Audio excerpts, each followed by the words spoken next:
kunda yurtimizda yoshlarning zamonaviy kasb-hunar egallashi, mustahkam bilim va amaliy ko'nikmaga ega bo'lishi davlat siyosatining ustuvor yo'nalishlaridan biriga aylangan. Kasbiy ta'lim tizimida amalga oshirilayotgan islohotlar esa o'z samarasini bermoqda. Ana shunday ta'lim maskanlaridan biri Bog'ot tumanidagi 1-son texnikumidir.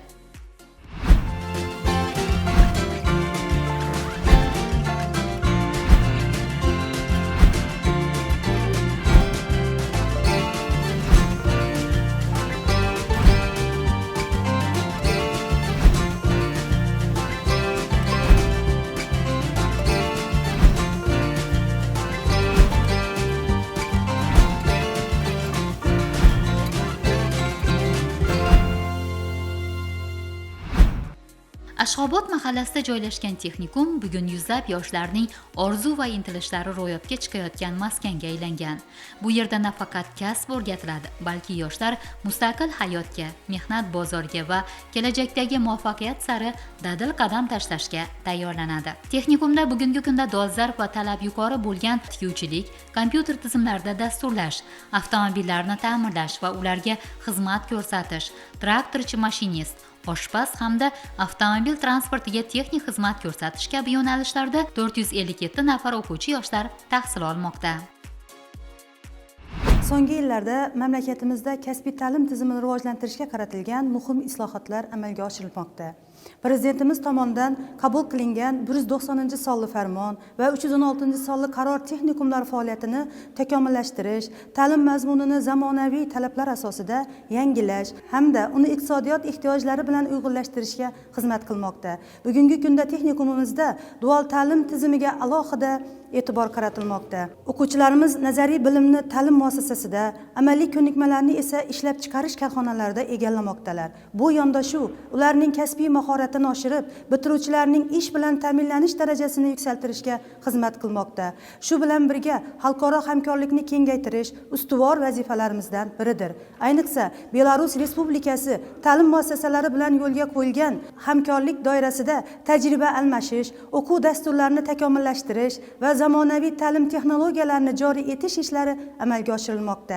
Bu esa ta'lim jarayonini xalqaro standartlarga yaqinlashtirishga xizmat qilmoqda.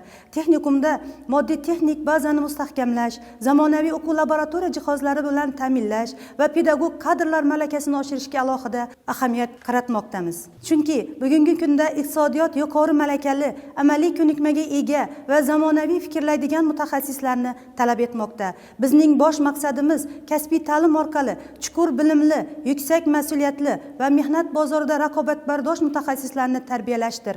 Zero, zamonaviy va sifatli kasbiy ta'lim mamlakat iqtisodiy taraqqiyoti, yurt ravnaqi va kelajagining mustahkam poydevoridir. Shuningdek, 2026-27 o'quv yilida texnikumimizda yangi kasblarni ochishni rejalashtirganmiz. Issiqxona va panik xo'jaligi laboranti, umumiy ovqatlanish xizmatlarini tashkil etish, suv xo'jaligi va melioratsiya kasblarini ochishni rejalashtirganmiz. Bu esa yoshlarimiz va ota-onalarimizga yangi imkoniyatlar eshigini ochib beradi.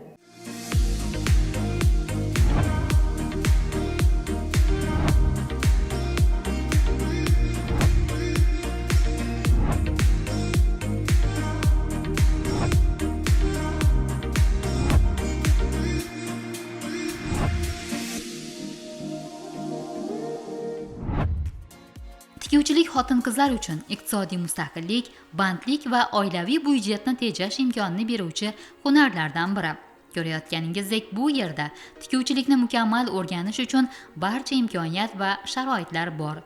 O'quvchi qizlar mutaxassislar yordamida bu kasbni sir-u sinoatlarini chuqur o'rganib, o'zlari ham mustaqil tarzda faoliyat olib borishmoqda. Hozirda men tikuvchilik yo'nalishi bo'yicha ustozlarimdan bilim va ko'nikmalarni egallab kelmoqdaman. Shuningdek, 2025-yil sentyabr oyida bo'lib o'tgan WorldSkills Andijon 2025-yil Milliy kasblar chempionatida faol qatnashib, sertifikatni qo'lga kiritdim.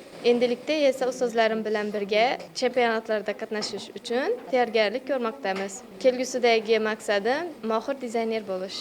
Men tikuvchilik yo'nalishida ishlab chiqarish ta'limi ustasi sifatida shuni alohida ta'kidlamoqchimanki, tikuvchilik bu nafaqat san'at va nafislik, balki aniq mehnat, intizom va ishlab chiqarish madaniyatidir. Har bir buyum bu o'quvchining bilimini amaliyotida sinovdan o'tkazgan natijasidir. Mazkur yo'nalishda biz o'quvchilarga tikuvchilik kasbining eng nozik jihatlarini, mato tanlash, andoza tuzish, bichish va did bilan tayyor mahsulotlar yaratishgacha bo'lgan barcha bosqichlarini amaliy tarzda o'rgatyapmiz. Ayniqsa bolalar kiyimlarida qulaylik, nafislik sifatida alohida e'tibor qaratiladi. Biz uchun bu kasb shunchaki hunar emas, balki mehr va mas'uliyat talab qilinadigan san'atdir. Shuning uchun biz har bir o'quvchining qo'l mehnati orqali o'ziga ishonchi ortib, kelajakda mustaqil ishlay oladigan, jamiyatga foydali mutaxassis bo'lib yetishishini maqsad qilganmiz. Dars jarayonlarida o'quvchilarimiz real ishlab chiqarish talablariga mos ravishda ishlashni, texnologik ketma-ketlikka rioya qilishni, vaqt va sifat bilan hisoblashni o'rganishmoqda. Ular matoni tanlashdan tortib bichish, tikish va yakuniy ishlov berishgacha bo'lgan barcha jarayonlarni amalda bajarishadi. Texnikumimizda tashkil etilgan o'quv ishlab chiqarish ustaxonalari o'quvchilariga kelajakda tikuvchilik korxonalarida bemalol ishlash, hattoki o'z kichik ishlab chiqarishini yo'lga qo'yish uchun mustahkam poydevor bo'lib xizmat qilmoqda.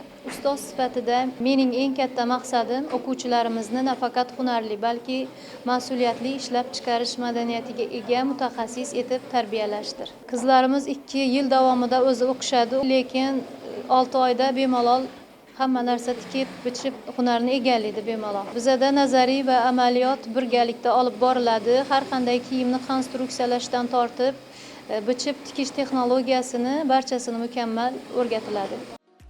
Amaliy mashg'ulotlar jarayonida yoshlar zamonaviy texnologiyalar bilan ishlash, ishlab chiqarish jarayonlarini o'rganish, mehnat intizomi hamda jamoada ishlash ko'nikmalarini shakllantirmoqda. Bu ularning kasbiy salohiyatini oshirish, kelgusida ishga joylashish uchun mustahkam zamin yaratadi.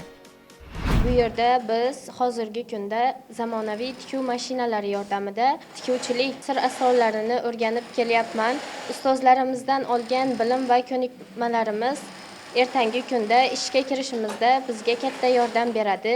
Men hozirda mahallamdagi xotin-qizlarga milliy va oqshom liboslari tikib, oilamga katta hissa qo'shib kelmoqdaman. Kelgusidagi maqsadlarim shu kasbim bo'yicha dizaynerlik yo'nalishida oliy ta'lim o'qishlariga topshirib, kasbimni yetuk mutaxassisi bo'lish. Jamila Ro'zmetova o'rta maxsus va professional ta'lim a'lochisi. Bir necha yildirki tikuvchilik yo'nalishida faoliyat ko'rsatib, yoshlarga kasb sirlarini o'rgatib kelyapti. Bugungi kunda o'quvchi yoshlarimiz nazariy mashg'ulotlar bilan birgalikda amaliy mashg'ulotlar ham olib borilmoqda. Amaliy mashg'ulotlarni o'tkazishda hukumatimiz tomonidan berilgan zarur xomashyo va materiallar asosida amaliy ko'nikmalarga ega bo'lib kelmoqdalar. Hozirda tikuvchi qizlarimiz WorldSkills chempionatlarida va turli ko'rik tanlovlarida faxrli o'rinlarni olib, kasbiy mahoratlarini namoyon etib kelmoqdalar.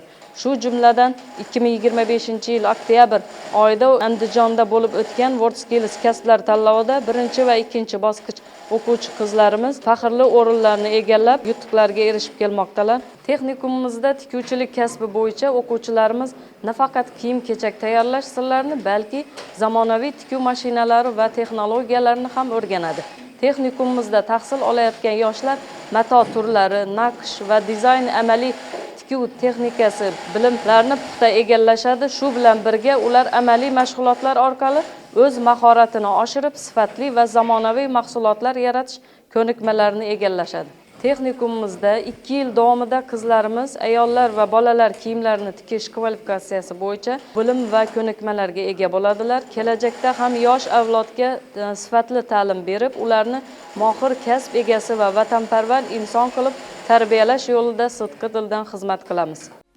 Shu o'rinda ma'lumot uchun texnikumda 11-sinf bitiruvchilari hamda kamida o'rta ta'limni tamomlagan fuqarolar uchun 5-darajadagi umumiy ovqatlanish xizmatlarini tashkil etish, suv xo'jaligi va melioratsiya, issiqxona va parnik xo'jaligini tashkil etish kasblari bo'yicha dual ta'lim shaklida o'qish imkoniyati yaratilgan. Mazkur yo'nalishlar zamonaviy ishlab chiqarish va xizmat ko'rsatish sohalariga mos ravishda shakllantirilgan bo'lib, o'quvchilar nazariy bilim bilan bir qatorda amaliy tajribaga ham ega bo'lmoqdalar.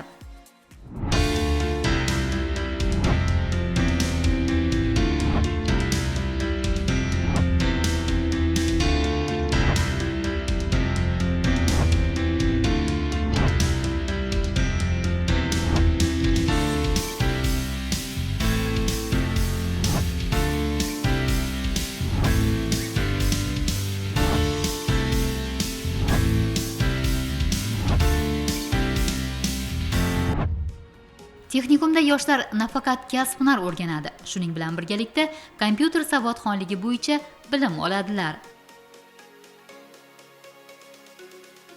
Kompyuter tizimlarini dasturlash yo'nalishi bo'yicha tahsil olaman.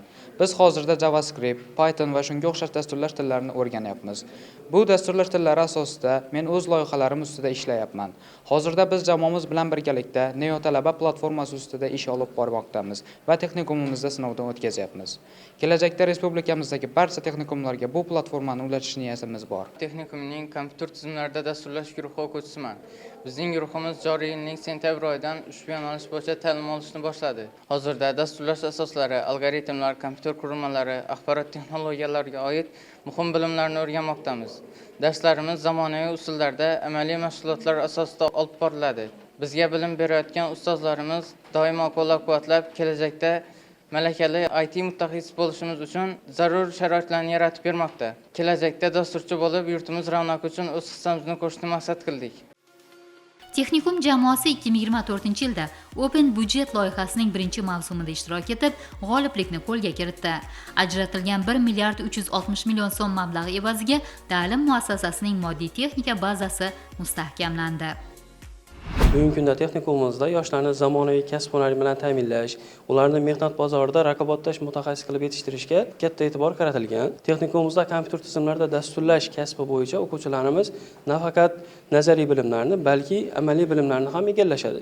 Texnikumimizda bu yo'nalishda tahsil olayotgan yoshlar algoritmik fikrlash, web va mobil dasturlar yaratish, ma'lumotlar bazalari bilan ishlash kabi ko'nikmalarni chuqur o'rganadilar. Bugungi kunda texnikumimizda kompyuter tizimlarida dasturlash kasbi bo'yicha ta'lim olayotgan yoshlar IT mutaxassisi bo'lib, kelajakda innovatsion loyihalarda faol ishtirok etib, davlatimizning raqamli iqtisodiyotiga o'z hissasini qo'shishga barcha shart-sharoitlar yaratilgan.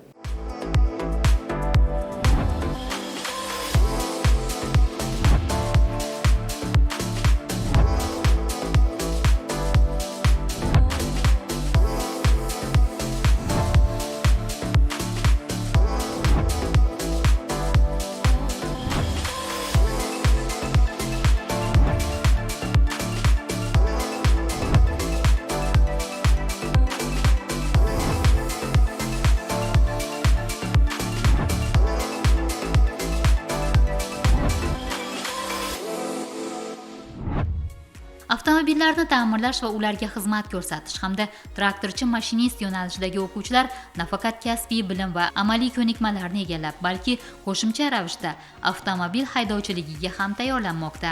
Texnikum O'zbekiston Respublikasi Ichki ishlar vazirligi Jamoat xavfsizligi departamenti yo'l harakati xavfsizligi xizmati tomonidan joriy yilda rasmiy ro'yxatdan o'tkazilgan. Ushbu dastur o'quvchilarni xavfsiz va malakali haydovchi sifatida shakllantirishga kafolat beradi. Shu bilan birga bu tizim yosh mutaxassislarning amaliy tajribasini oshirishga, haydovchilik qobiliyatini rivojlantirishga xizmat qiladi. Bog'ot tuman Birinchi texnikumida 5 yillik faoliyat davomida ko'pchilik o'quvchilarga yo'l harakati qoidalari fanidan o'z bilimlarini berib kelmoqdaman. Hozirda nazariy va amaliy jihatdan kasb-hunar o'rganmoqdalar. Bugungi kunda ta'lim tizimida amalga oshirilayotgan islohotlardan biri dual ta'lim tizimidir. Ushbu tizim orqali o'quvchilarning nazariy bilimlarini ta'lim muassasasida, amaliy ko'nikmalarini esa bevosita ishlab chiqarish korxonalari va tashkilotlarida egallaydilar. Dual ta'lim o'qishni tamomlagandan so'ng nafaqat mutaxassis diplomiga ega bo'lgan, balki har qanday kasbiy vazifalarni mustaqil hal eta oladigan kadrlarni tayyorlash imkonini beradi. Eng muhimi, ular endi shunchaki o'qish bilan emas, haqiqiy ish jarayonida toblanishyapti. Bu esa yoshlarning o'z kasbiga bo'lgan mas'uliyati va ishiga ishtiyoqini 2 karraga oshiradi. Texnikumda ham bu borada bir qator ishlar amalga oshirilmoqda. O'quvchilar nazariy olgan bilimlarni amaliyotda mustahkamlab kelyaptilar. Men texnikumda olgan nazariy bilimlarimni korxona va tashkilotlarga borib amaliy bajarib kelmoqdaman va shu bilan bir vaqtda oylik maoshim olib, oilam daromadiga o'z hissamni qo'shib kelmoqdaman. Kelgusidagi maqsadim xalqimga xizmat qilib, yetuk usta bo'lib yetishish.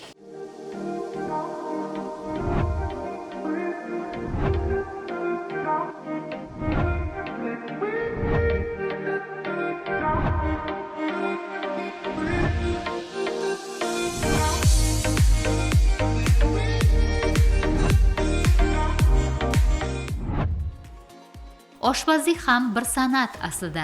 Bu kasb mehnat, fidoyilik va yurakka yaqin bo'lishni talab etadi. Maskanda oshpazlik bo'yicha mahoratli ustalar o'quvchilarga yetarlicha tushuncha berib kelyaptilar.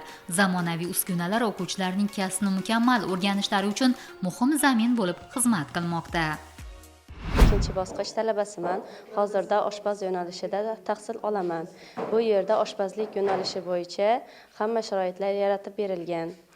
Kelajakda maktabgacha ta'lim muassasasida xizmat qilish niyatim bor.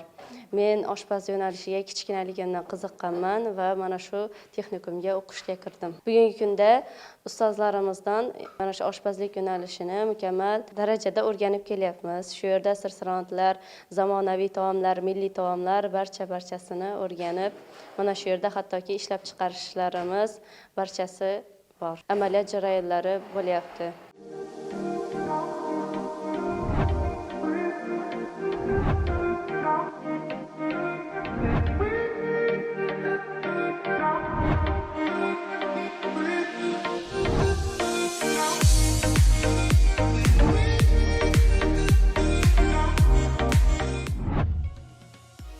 Texnikumda 30 nafardan ortiq malakali pedagog muhandislar faoliyat ko'rsatadi. Ularning izlanishlari samarasi o'quvchilar fan olimpiadalari, sport musobaqalari hamda kasbiy ko'rik tanlovlarda munosib ishtirok etib, faxrli o'rinlarni egallab kelyaptilar.